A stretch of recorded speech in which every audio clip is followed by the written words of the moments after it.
As with all things like this, it takes time to set up. It can be a little frustrating. But once you've got it set up and once you're ready to go, it is very, very, very user-friendly.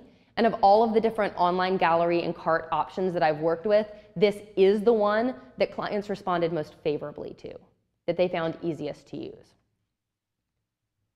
When it comes time to make an album, if there is an album in their package, sometimes there is, sometimes there isn't. We'll talk about the specifics of all of the packages that I offer and all of the offerings that are in them when we talk about pricing and marketing. But if it is time to make an album for the clients, once I receive their selections, I build the album in Fundy Album Builder. Number one, because it's awesome. Number two, because it is fast as lightning. It is so fast. You can tell it exactly what to do, or you can let it do it all for you. You can actually auto-do the layouts if you want to. My layouts are usually a combination of things that I choose and things that I let the templates do for me. But it is very versatile. It is very easy to go in and make changes, which album changes are the bane of my existence. For me, it's a very frustrating thing that I can never actually make efficient. And I always feel like I really struggle with sitting down and actually getting them done. But this album software makes it a lot easier for me. And part of what makes it even easier for me is because I use album exposure to proof my albums. Proof layout on album exposure looks exactly like this.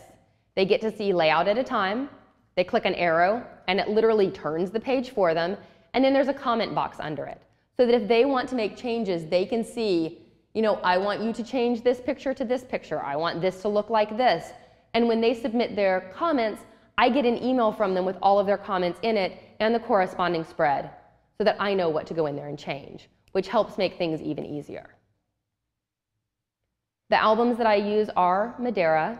Most of the albums that I do are flush mount books, madeirabooks.com. They are absolutely amazing. Their customer service is beyond. It's really phenomenal. And the thing that I also love is that the product was actually developed by a working wedding photographer who knows what wedding photographers are looking for. So I highly recommend you check them out. They're pretty sweet. They've got great deals on sample albums, which is fantastic. And my clients love them. So back up right here. Madeira. I love them. They're nice. They're pretty. So I've left about 10 minutes at the end to sort of cover the things that I've been talking about. And I understand that talking about workflow, the actual physical workflow of things, is a little light in information. That is because when I got to the workflow section of putting this together, I realized I could talk about it for an entire day. So that's what we're going to do, is talk about it for an entire day tomorrow with Sidecar. So I'm really, well, they're going to talk about it. I'm going to still be really confused by some of the things they're talking about.